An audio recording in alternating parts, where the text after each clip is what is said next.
Senang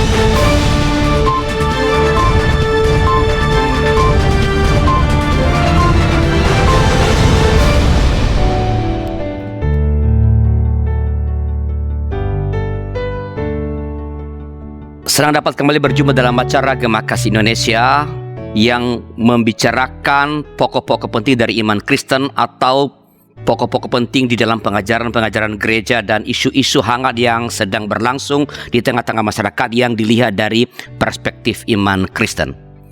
Baru saja kita merayakan Paskah beberapa hari yang lalu, dan karena itu pada kesempatan kali ini kita akan berbincang tentang memaknai masa Raya Paskah. Saya Pendeta Arlianus Darosa.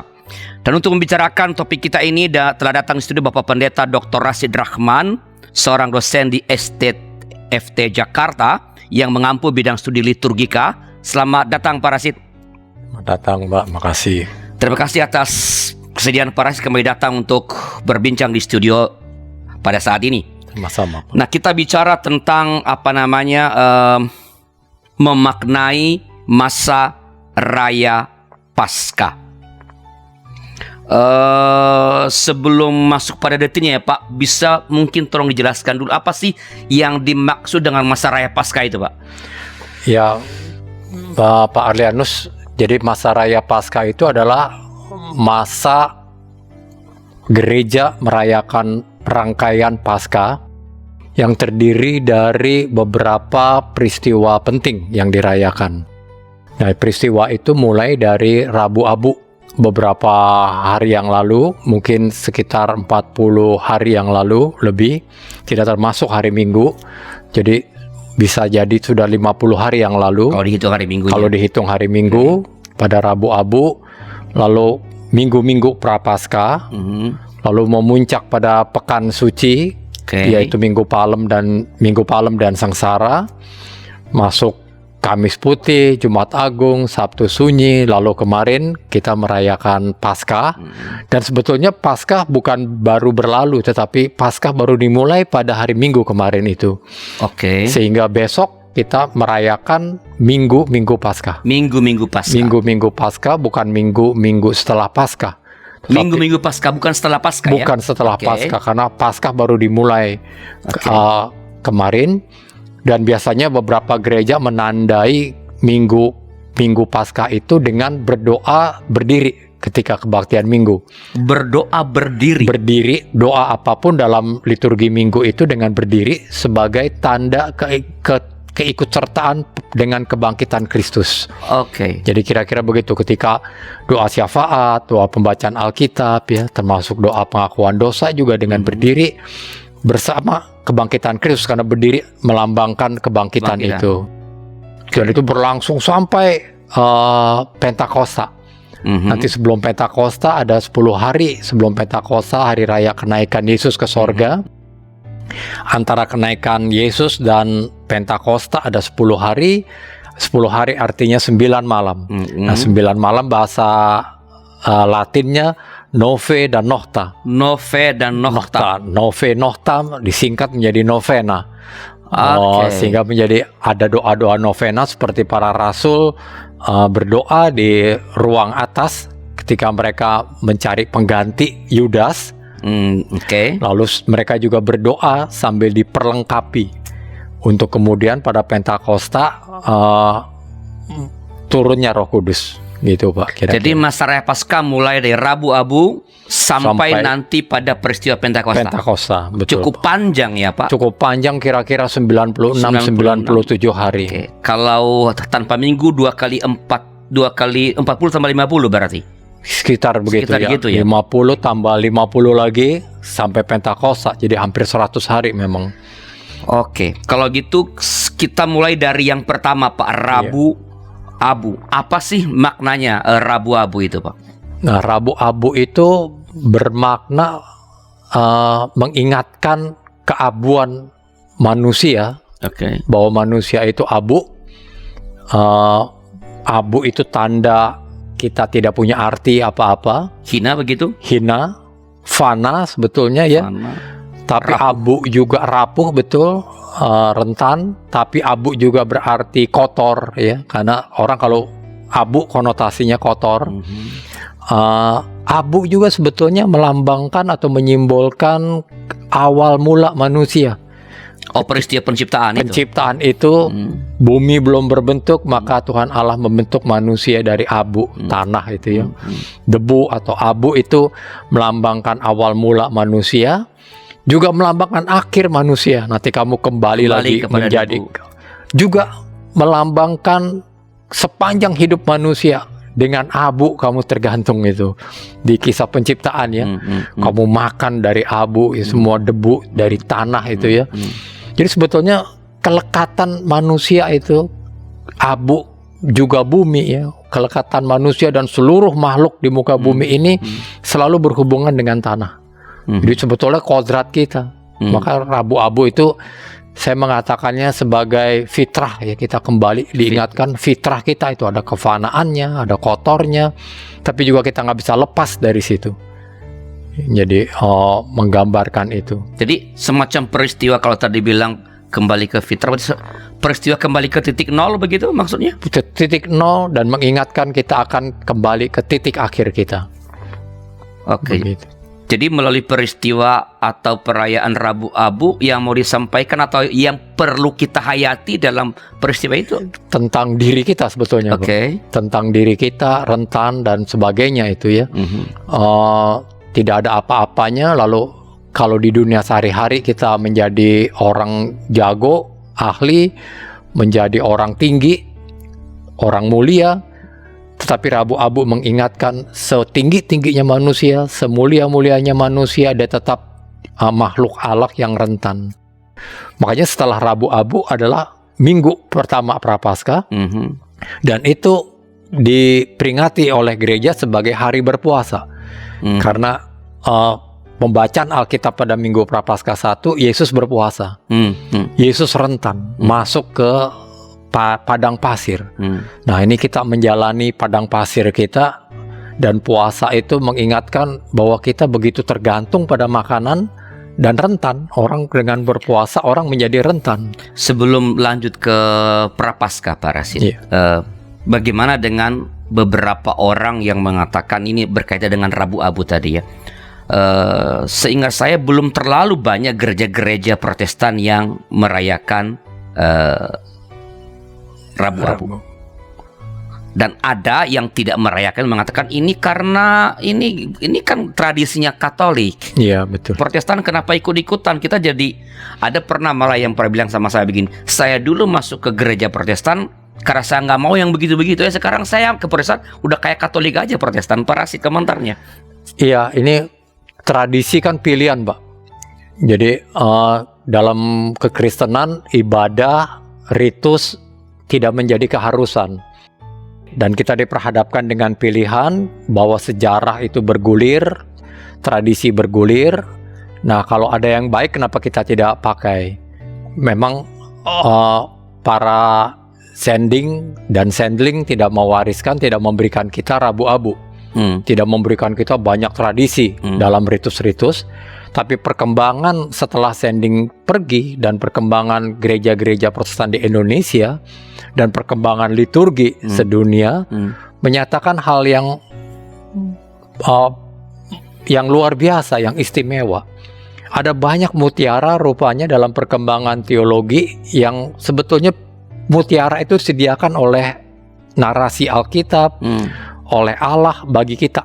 Nah, kalau mutiara kenapa kita tidak nikmati? Kenapa kita tidak menolong diri sendiri untuk memperkaya diri dengan mutiara-mutiara? Nah, salah satu mutiara itu penghayatan akan abu. Karena sepanjang tahun liturgi kita selalu diingatkan kita adalah anak raja, kita orang yang pemenang, umat pemenang. Setidaknya setahun sekali kita diingatkan ini kamu rentan. Nah, soal ikut-ikutan Katolik apa tidak, saya kira ini hipotesis yang belum pernah dibuktikan, Pak. Apa memang benar bahwa, atau memang apakah liturgi Rabu Abu ini, Pak Rabu, memang baru lahir setelah perpisahan itu gereja, atau sebenarnya ini tradisi yang sebelum gereja ketika masih gereja satu begitu, Pak? Iya, ini tradisi yang panjang sekali, Pak. Jadi ini sudah ada dari abad keempat. Artinya belum ada pisah Protestan Katolik. sudah ada. Rabu, hanya disebut waktu itu Rabu. Oke. Karena belum memakai abu.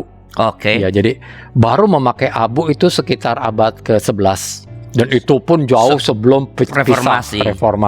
Berarti sebenarnya tidak tepat kalau dikatakan ini adalah tradisinya gereja Katolik. Katolik Roma. Ini tradisi gereja. Sebetulnya tradisi gereja ekumenis. Dan itu bisa menjadi tradisi saya juga. Bisa menjadi tradisi Protestan juga. Apalagi narasi itu kan sangat kuat di Alkitab. Dan narasi itu sangat kuat di Alkitab, dan rasanya sayang kalau itu kita hanya menyerahkan kepada gereja Katolik. Dan saya tidak mau menyentuh itu. Ya, kerugian besar, yaitu mutiara yang besar, mutiara yang sangat berharga bagi kita semua. Nah, sekarang tadi Pak sudah mulai menjelaskan kalau setelah Rabu Abu Prapaskah, apa yang mau diajak kita menghayati ketika kita memasuki masa-masa Prapaskah, Pak? Ya, pembacaan Alkitab ekumenis sebetulnya sudah menolong kita dengan bacaan-bacaan Prapaskah itu memberikan narasi, Pak. Jadi narasi-narasi Paskah, minggu pertama itu puasa. Puasa itu ada padang pasir, tadi abu, nah sekarang padang pasir, sama-sama pasir, sama-sama ketiadaan, kekosongan manusia, dan perut juga jadi kosong. Karena Yesus berpuasa, kita diingatkan untuk ikut berpuasa, kerentanan itu semakin menjadi. Nah, kita memasuki itu dari abu, tapi tanah juga memerlukan air. Nanti ada cerita Nikodemus, Pak, yang dan apakah aku harus dilahirkan kembali dari rahim ibuku yang sudah besar ini, mengingatkan ya manusia itu harus dilahirkan kembali. Perjalanan ziarah itu merupakan permulaan lagi. Jadi manusia yang berziarah itu manusia yang tidak takut untuk memulai sesuatu yang baru. Saya mengatakan memulakan diri, menjadikan diri sebagai pemula kembali. Tadi di Rabu Abu titik nol ya, lalu masuk merespon itu semakin mempertegas, itu maksudnya semakin mempertegas. Tidak ada istilah saya terlambat untuk memulai sesuatu yang baru. Mempertegas, tidak ada kata terlambat, terlalu tua, sudah ketinggalan bagi saya untuk mengejar yang baru, untuk belajar sesuatu yang baru. Jadi Nikodemus mengingatkan itu, dan lahir baru itu mengingatkan kita bahwa kita selalu untuk lahir baru. Dan bersamaan dengan itu, 1 minggu sesudahnya ada cerita tentang Yesus bercakap-cakap dengan perempuan Samaria. Itu menarik juga ya, di air, jadi abu dan air. Dan dua-duanya itu ada dalam kisah penciptaan, Pak. Di awal itu ya, ada air, ada abu, lahir baru, lalu Paskah juga dengan baptisan. Jadi semua berkaitan itu. Dan nanti ada Minggu Palem, dari air menumbuhkan tanaman. Tanaman disimbolkan, diwakili dengan daun. Dan daun itu menyimbolkan tanaman yang lebih besar, lebih luas. Seperti cerita Nuh. Ketika Nuh melepas burung dan burung itu kembali membawa daun. Tanda apa? Tanda ada kehidupan. Jadi di masa-masa Prapaskah itu kita diajak untuk melihat diri kita atau keterikatan kita, diajak untuk melihat bahwa kita ini dapat selalu memulai sesuatu yang baru dalam perjalanan hidup kita. Itu yang dihayati dalam masa-masa Prapaskah. Dari nol kembali ke titik awal, lalu ketika engkau sudah berjalan, engkau tetap dapat memulai lagi yang baru sebenarnya. Memulai yang baru dan tumbuh lagi. Baik Pak Rashid, ini menarik sekali. Sebelum tadi Pak Rashid sudah mulai menyinggung soal Minggu Palem ya Pak. Tapi kita akan berhenti sejenak untuk informasi berikut ini.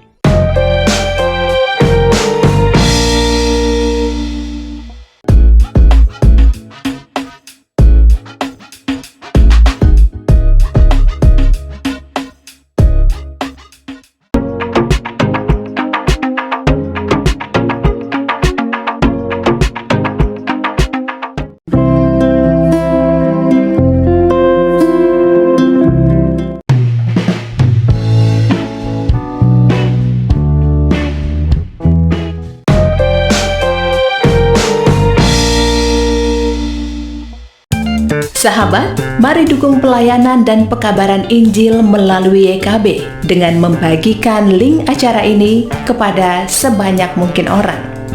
Dukungan juga dapat saudara lakukan dengan mentransfer dukungan finansial ke rekening BCA ke nomor 450 305 2990 450 305 2990 atas nama Yayasan Komunikasi Bersama.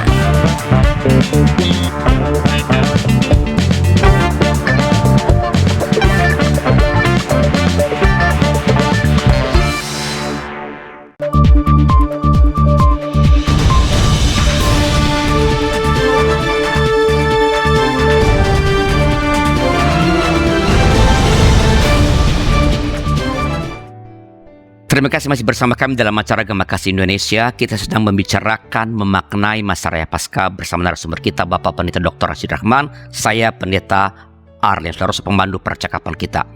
Pak Rashid, tadi di ujung segmen yang kedua Pak Rashid udah mulai menyinggung mengenai Hari Raya Palem gitu, Palem dan Sengsara. Apa Pak yang mesti di Minggu Palem ini, apa sih yang mau dikatakan? Dan itu digabungkan dengan pada minggu yang sama dengan Minggu Sengsara ya Pak? Iya, dulu memang terpisah itu. Sengsara dulu baru minggu depannya adalah Minggu Palem. Minggu Palem itu 1 pekan sebelum Paskah. Dan saya pernah lihat belum lama ini di Warta Katedral atau mana gitu bahwa memang Sengsara udah Minggu Sengsara. Pada minggu kita bilang Minggu Prapaskah ke-5 itu udah Minggu Sengsara Pak. Zaman dulu. Barusan saya lihat nih pewartaannya. Oh ya, saya tidak tahu. Tapi memang sekarang bacaan yang baru itu Palem dan Sengsara disebutnya begitu. Satu. Dulu Sengsara dulu Sengsara dulu dipisah. Kemudian akibatnya apa? Jadi panjang. Yang Minggu Palem dan Sengsara itu. Betul. Karena ada 2 bacaan. Ya. Yang pertama Palem sebelum orang masuk ke gereja. Lalu di situ dibacakan Yesus masuk kota Yerusalem. Berarti mestinya itu di luar gedung gereja. Di luar ruang ibadah, betul Pak. Lalu di situ dibacakan, lalu Yesus masuk kota Yerusalem, umat masuk ke ruang gereja, ruang ibadah.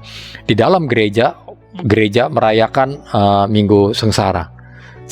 Lalu kenapa disebut Minggu Sengsara? Karena bacaannya pun dari kisah sengsara Yesus menurut sinoptik. Jadi sinoptik ABC, kalau tahun ini A, bacaan dari Matius, tahun depan Markus dan sebagainya begitu. Kenapa Palem dan Sengsara disamakan? Karena selalu diingatkan ketika orang diagungkan seperti Yesus, masuk ke Yerusalem, dimuliakan, disambut, dielu-elukan. Pada waktu yang bersamaan juga orang dihina, dinista, dicela, bahkan direncanakan yang jahat. Seperti Yesus dielu-elukan, disambut, bahkan menjadi pengharapan masyarakat pada waktu itu. Tetapi pada saat yang bersamaan juga orang-orang itu juga akan menista, akan melecehkan, akan merancangkan yang jahat bagi Yesus. Jadi kita selalu diingatkan, jangan takabur, jangan lupa diri, jangan gelap mata ketika ada pujian. Kira-kira begitu Pak.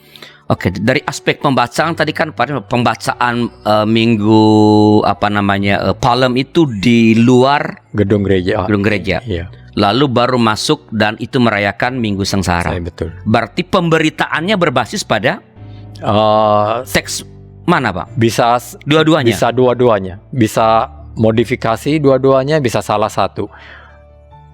Jadi sejak kapan sih bacaan Minggu Palem dengan Minggu Sengsara itu jadi disatukan pada hari Minggu yang sama Pak? Kalau tidak salah itu sejak Common Lectionary Pak. Oke. Iya, jadi Common Lectionary apa Revised Common Lectionary atau Common Lectionary tahun 82.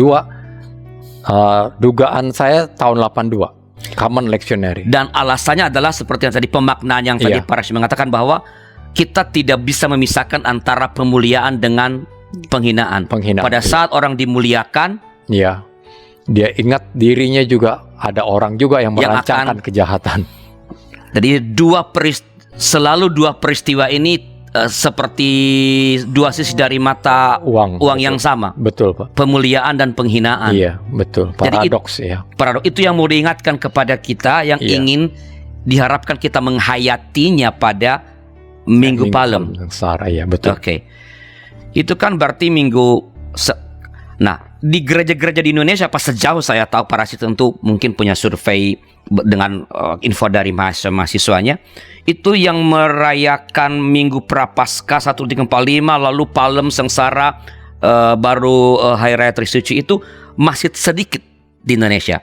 Lebih banyak gereja-gereja yang merayakan bukan masa-masa Prapaskah, tapi ada 7 minggu sengsara. Ini dari mana tradisinya, Pak? Sebelum tahun 84-85 saya kira semua gereja di Indonesia bilangnya Minggu Sengsara, Pak. Dan ada 7 Minggu Sengsara. Itu karena warisan Sending zaman itu. Ketika Sending datang ke Indonesia, ya gereja Indonesia belum punya hari raya dan belum ada kalender liturgi seperti sekarang, belum ada studi tentang hal itu. Tapi sudah ada Rabu Abu di beberapa negara di Eropa, di gereja-gereja Eropa dan Amerika. Sending kita umumnya dari Eropa. Orang di Eropa umumnya tidak merayakan Rabu Abu zaman itu, abad ke-19. Karena Rabu Abu dianggap Katolik. Lalu gereja-gereja merayakan, memulai yang sekarang disebut Prapaskah pada 1 hari Minggu sebelum Rabu. Maka jadi ada 7. Lalu nama itu belum ada, nama Prapaskah belum ada, belum muncul, maka disebutnya Minggu Sengsara. Sehingga ada 7 Minggu Sengsara. Kenapa Sengsara? Kemungkinan dari bahasa Latin dulu disebutnya Passion. Jadi Passion 1, Passion 2, Passion 3, walaupun itu abad ke-19, Pak. Jadi pembaruan liturgi itu kan baru terjadi awal abad ke-20. Dan itu baru ada istilah Lent, ya, istilah Lent. Di Indonesia sendiri, kata Prapaskah itu baru kita peroleh dari rubrikasi dalam buku Kidung Jemaat. Jadi tadi saya sebut kalau nyanyian rohani masih belum ada, belum ada ya. Jadi baru tahun 84-85 bersamaan dengan penerbitan buku Kidung Jemaat, buku nyanyian itu ya. Dan tidak segera berubah. Di gereja kami sendiri, Gereja Kristen Indonesia, itu Prapaskah mungkin baru diterima menjelang 90-an atau bahkan tahun 90-an. Setelah pembaruan liturgi juga Setelah pembaruan liturgi di GKI sendiri. Jadi orang masih sebut sengsara itu ya. Masih lama. Jadi gereja-gereja yang menyebut 7 Minggu Sengsara itu sebetulnya masih warisan prakolonial zaman itu. Ya, jadi bisa dipastikan bahwa itu pertama adalah kalau merayakan 7 minggu sengsara, berarti sebenarnya dia pasti tidak merayakan Rabu Abu. Kemungkinan, ya, pasti. Karena ketika merayakan Rabu Abu, sebelum Rabu Abu belum ada Minggu Sengsara. Yang ada Minggu Transfigurasi. Iya. Jadi itu sumbernya dari apa tadi ya? Perasaan tidak mau disebut Katolik itu. Iya. Makanya jadi 7 minggu sengsara. Iya. Tapi sebenarnya di tren atau bukan dalam perkembangan pembaruan liturgi di secara ekumenis di dunia ini, kebiasaan merayakan 7 minggu sengsara itu masih cukup luas kah di dunia ini? Atau hanya di Indonesia? Kalau yang memakai leksionari hanya di Indonesia yang menyebut sengsara 7 begitu, Pak. Jadi umumnya orang Lent saja atau tidak sebut nama karena berdasarkan bacaan. Dan bacaan sesudah Rabu Abu pasti Yesus berpuasa. Sebelum Rabu Abu bacaannya Yesus berubah figur, transfigurasi. Jadi ini di gereja. Walaupun masyarakat Eropa umum merayakan Selasa daging, Mardi Gras atau karnaval itu hari Selasa sebelum Rabu Abu. Tetapi gereja tidak beribadah pada abad ke-19 zaman itu. Jadi hanya gereja Katolik yang beribadah Rabu Abu. Protestan apalagi Sending belum punya minat atau perhatian khusus terhadap liturgi, sehingga pada zaman itu ya sudahlah diabaikan saja Rabu Abu. Dan makanya gereja Protestan di Indonesia tidak mengenal Rabu Abu sampai tahun 90-an. Jadi Selasa apa tadi itu makan daging itu dalam rangka karena besok memulai Rabu Abu, masa puasa. Besok tidak makan daging dan turunan dari daging. Saya ingat dosen kita Pak De Jonge Ya. selalu ketika dia di Indonesia dia mengatakan hari ini kami Oh, iya. merayakan, dia sebut apa? Makan daging. Pokoknya hari ini terakhir kami makan daging, dia bilang. Iya. Oh, padahal pada waktu itu belum ada Rabu Abu juga di Indonesia. Tapi memang budaya itu ada ya di dalam tradisi itu orang Eropa. Ya? Iya. Nah, jadi sebenarnya kalau kembali kepada yang tadi, secara ekumenis sekarang kita lebih familiar atau lebih umum dikenal Minggu-minggu Prapaskah yang didahului dengan Rabu Abu. Sejak Rabu Abu itu masuk Minggu Prapaskah pertama, masa puasa terus dimulai atau diteruskan? Dimulai. Terus paling tidak setiap hari Selasa dan Jumat. Nah, tadi kan Pak Rasid agak sedikit teknis ini Pak, mengatakan di Minggu Palem itu kan karena bersatu dengan sengsara, itu kan jadi bacaannya tambah panjang. Betul. Dan ada orang mengeluhkan bahwa ini kebaktian jadi semakin panjang. Tapi kalau kita menghilangkan salah satu bacaan kan kita kehilangan makna dari peristiwa pada hari itu. Komentar dan usul Pak Rasid terhadap yang seperti itu ini menjadi panjang gitu. Iya, memang panjangnya sih sebetulnya hanya bacaan Yesus masuk ke Yerusalem dan ada Mazmur. Mungkin ada nyanyian. Kalau dihitung menit, bacaan pertamanya bukan punya dua juga. Jadi hanya dua saja. Injil dan Mazmur. Injil dan Mazmur atau Mazmur dan Injil. Jadi kalau tambah nyanyian paling tambah hanya sekitar 13 menit, 15 menit paling banyak, Pak. Lalu prosesi. Yang agak panjang adalah bacaan sengsara di Minggu Sengsara itu. Karena ada satu pasal lebih yang gereja-gereja tidak seringkali gereja memotong juga. Dan bacaan lebih panjang nanti pada waktu Jumat Agung. Sebetulnya ada 2 pasal untuk Injil saja. Tetapi ini Pak, liturgi itu adalah siarah ya, menggambarkan persiarahan. Nah, siarah itu bukan soal target. Dalam dunia sehari-hari kita ada target. Kapan kita selesai? Kapan kita deadline? Kapan kita dapat untung? Berapa lama kita mencapai untung sekian? Dan itu dikejar. Nah, dalam liturgi kita diingatkan bahwa hidup manusia itu bukan hanya soal mengejar target, bukan hanya soal kejar tayang. Hidup manusia itu adalah perjalanan yang kita tidak tahu sampai kapan kita selesai. Dan di Alkitab hal seperti itu dirayakan. Ya, Abraham diutus oleh Tuhan masuk negeri Kanaan. Sampai kapan? Tidak ada waktunya. Kamu akan memperoleh negeri ini dan keturunanmu. Berapa lama saya berjalan? Saya udah tua. Tidak disebut. Yang penting kalau saya bilang berhenti, aku bilang berhenti, kamu berhenti. Aku bilang berjalan, kamu berjalan. Itu persiarahan. Jadi kita diingatkan bahwa gereja itu juga gereja yang bersiarah. Kita nggak harus kejar target. Bagaimana kita menikmati persiarahan itu? Jadi mestinya masalah waktu itu tidak boleh menjadi persoalan dalam rangka menolong kita untuk melihat peristiwa-peristiwa Kristus begitu sebagai titik tolak refleksi kita untuk melihat ziarah hidup kita di dunia ini begitu. Betul. Iya, dan selebrasi liturgi memberikan tempat wahana untuk itu. Ya, tapi tidak mudah ya Pak untuk mengajak orang untuk memahami. Tadi kan Pak Rasid mengatakan bukan hidup ini bukan melulu soal target. Saya jadi teringat penjelasan pertama Pak Rasid soal tadi Rabu Abu, kembali ke titik nol. Artinya mengosongkan diri, lupakan targetmu. Menjadi lahir baru, menjadi baru lagi dan sebagainya. Kita akan setelah masuk pada sengsara lalu Kamis Putih ya Pak. Nah, kita akan lanjutkan percakapan tentang Kamis Putih ini setelah informasi berikut ini.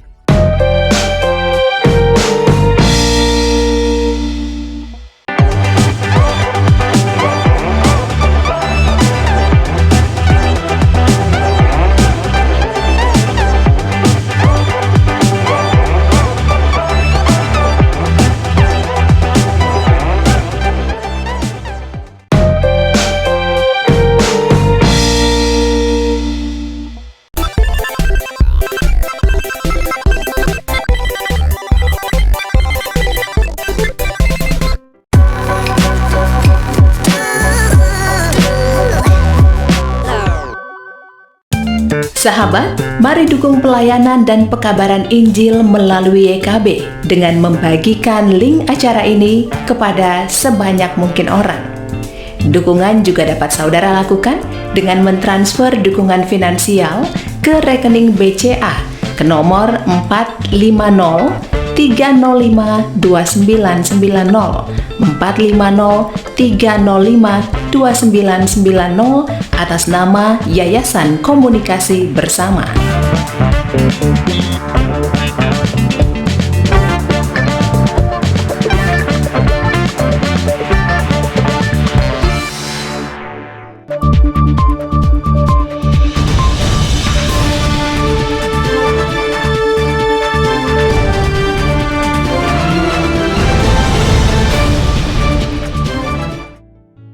Terima kasih masih bersama kami dalam acara Gema Kasih Indonesia. Kita sedang membicarakan, memaknai masa raya Paskah bersama narasumber kita Bapak Pendeta Dr. Rashid Rahman. Saya Pendeta Arlian, seterusnya pemandu percakapan kita.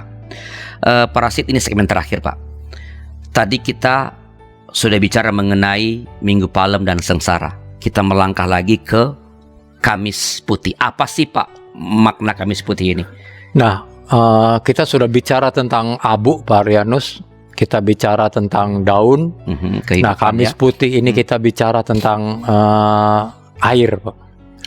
Jadi air. Kemarin masih ada cerita perempuan Samaria, Nikodemus kelahiran, dan Kamis Putih air ya. Air itu memuliakan kaki.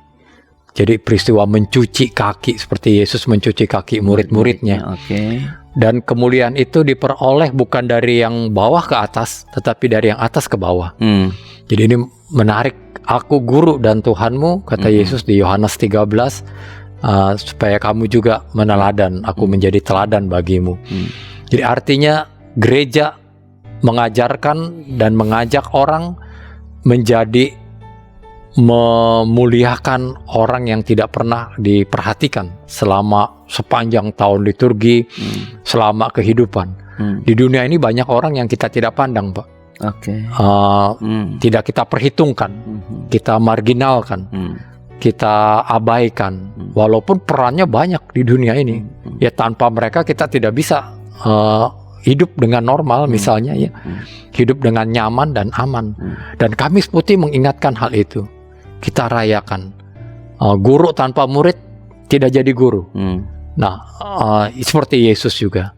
Makanya Yesus menyambut para murid itu. Orang-orang kecil itu disambut, diberikan kehormatan, dan Yesus sebagai teladan.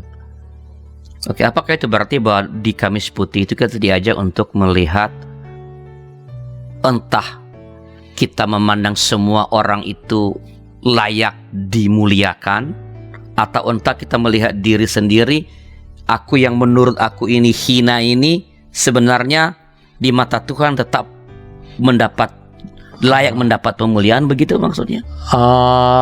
Bisa dua-duanya, tetapi menariknya masa raya Paskah ini memang paradoksnya besar gitu ya. Waktu Jumat Rabu-Abu kita diingatkan kita rendah sekali, tapi sekarang kita tinggi. Dan yang rendah ini yang rendah itu sekarang ditinggikan.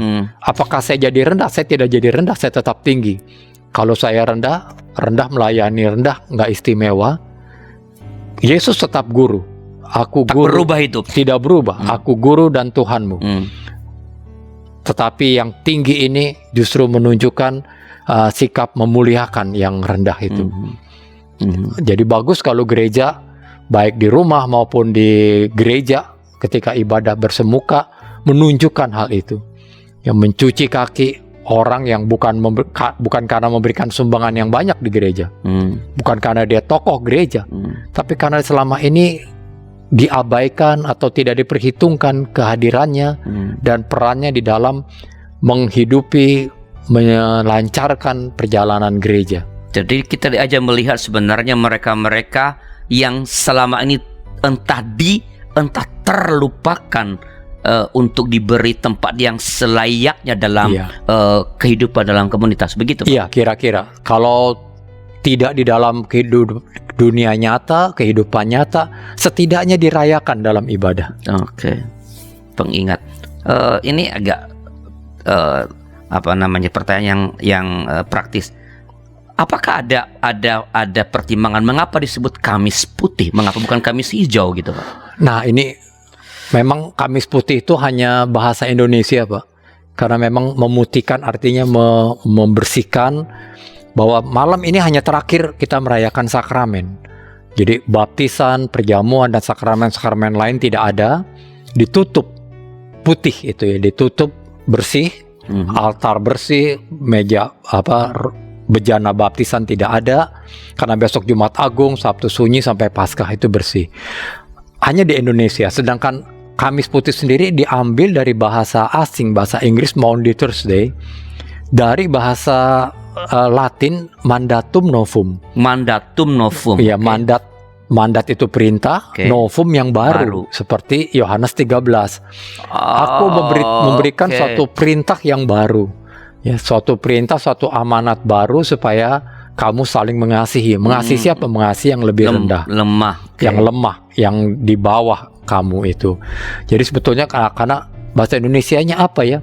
Bagus juga kalau gereja di Indonesia mengusulkan Kamis mandat misalnya, atau Kamis perintah baru, lebih tepat saya kira, sesuai dengan bacaan itu, sehingga tidak membingungkan, tidak nyambung dengan Kamis Putih itu. Jadi sebenarnya mengingatkan, di samping tadi soal tadi, mengingatkan kita tentang makna yang paling mendalam dari mencintai, itu mengasihi mereka yang dipandang rendah, iya, yang lemah. Dipandang rendah. Iya. Jadi itu sebenarnya, ini soal terjemahan ya, iya. Yang Mandatum Novum tadi itu, iya. Ya perintah baru ya. Iya.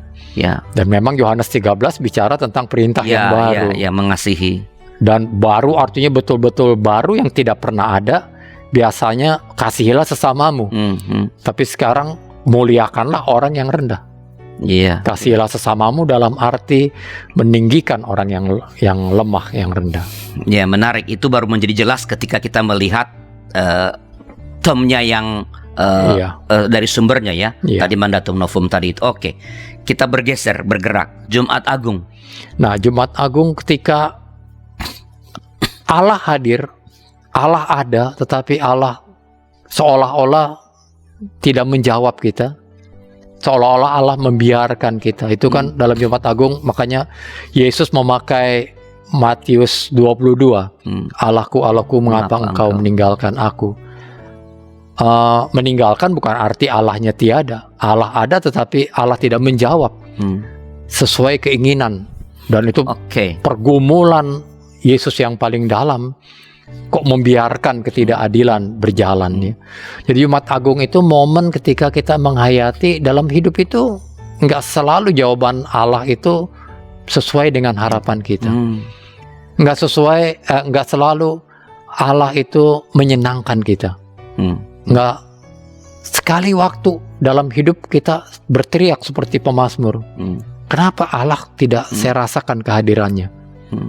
Ya, jadi makanya dalam Jumat Agung itu menarik sekali, Yesus berjalan sendiri. Makanya Jumat Agung kan bacaannya Yohanes 18 dan 19, dua pasal. Kenapa Yohanes? Karena Yohanes itu melihat kematian Kristus, sengsara Yesus itu adalah peristiwa agung, peristiwa mulia. Pemuliaan ya. Kemuliaan, bukan peristiwa hina.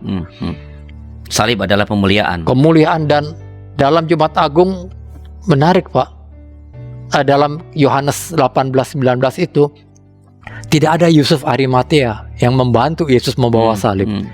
Yesus ke Golgota dengan salib berjalan sendiri. Sendirian dia berjalan. Betul-betul dia tidak ada yang menolong. Jadi tapi itu bagi Yohanes, Yesus ditinggikan. Di bahasa Yohanes kan Yesus ditinggikan, bukan dihina dengan salib itu. Yang nanti diperkuat oleh Paulus ya, dan diperkuat oleh yang lain juga, Ibrani. Memang Yesus ditinggikan melalui peristiwa salib. Salib bukan lagi sebuah kehinaan.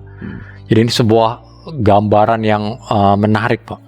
Jadi sebenarnya peristiwa Jumat Agung tahun ini mestinya mendapat makna yang begitu besar ya di tengah-tengah COVID ini, bahwa ini menyimbolkan Jumat Agung sebenarnya, bahwa tidak kita berharapkan COVID ini Tuhan jawab besok selesai gitu loh COVID. Iya. Harapannya. Iya. Tapi prakteknya atau faktanya udah setahun lebih Iya. kita masih bergumul terus. Iya. Dan itu dialami oleh Iya. Kristus. Iya. Ia berseru. Iya. Banyak, sangat relevan, Pak.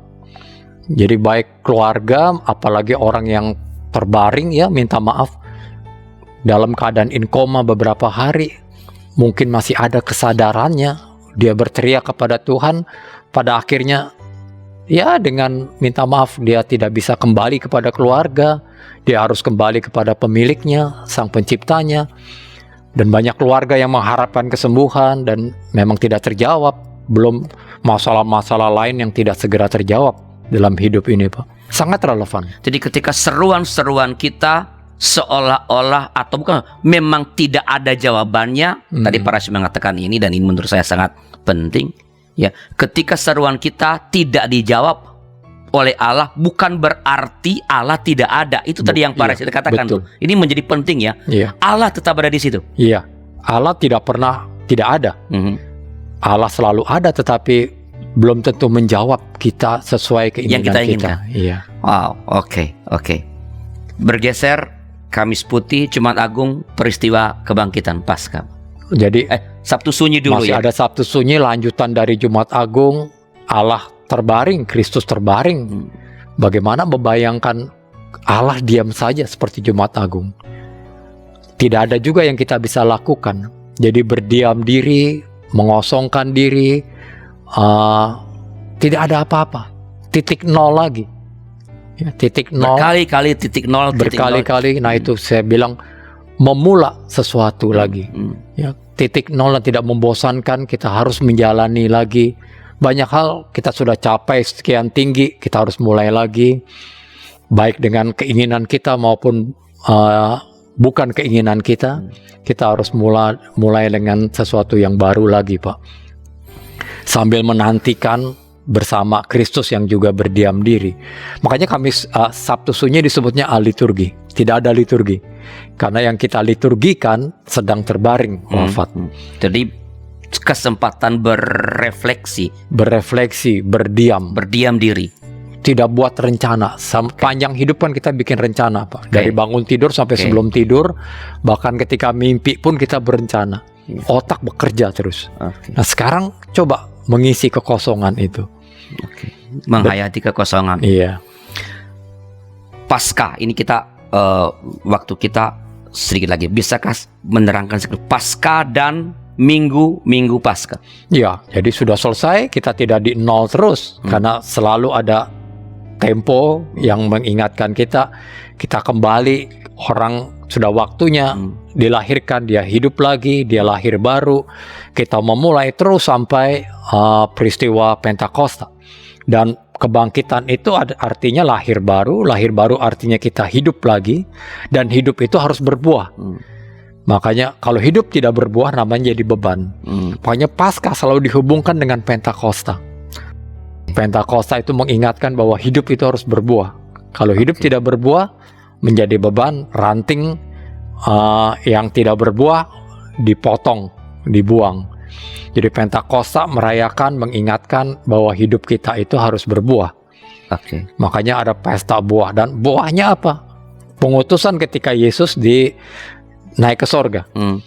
Ketika Yesus naik ke sorga, penutup Injil Lukas dan pembuka Kisah Para Rasul. Ada dua kisah Yesus naik ke sorga, dan menarik di Kisah Para Rasul Yesus naik ke sorga lebih jelas, lebih panjang.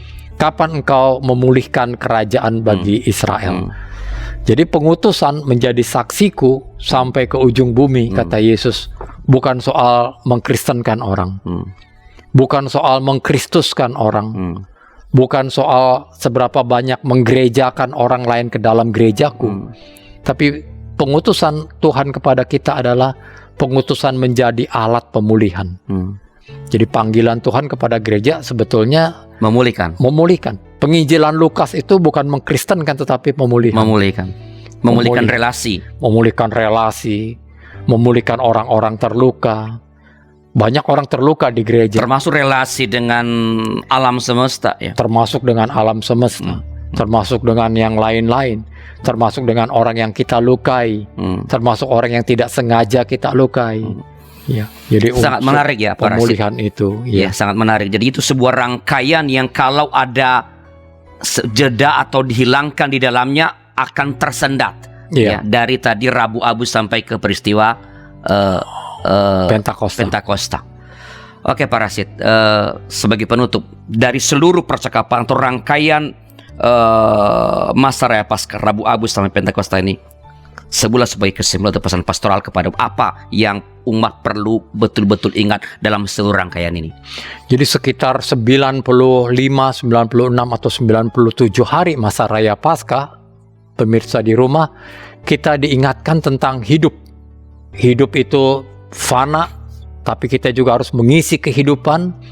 Maka kita ikuti rangkaian masa raya Paskah itu sebagai siklus kehidupan, memulai sesuatu, dan kita rayakan dengan istimewa, dengan setahun sekali, dengan hati yang gembira. Baik, terima kasih Pak Rasid atas pencerahannya pada episode kali ini. Saya percaya ini akan jadi berkah banyak bagi para pemirsa kita dan saudara-saudara. Terima kasih atas kebersamaan kita dalam acara Gema Kasih Indonesia pada episode kali ini. Bila ada pertanyaan, masukan-masukan, usulan-usulan, silakan kirimkan kepada kami di nomor 0812 8188 9191 0812 8188 9191. Terima kasih atas kebersamaan kita dan sampai jumpa pada episode yang akan datang. Tuhan memberkati. Sampai jumpa.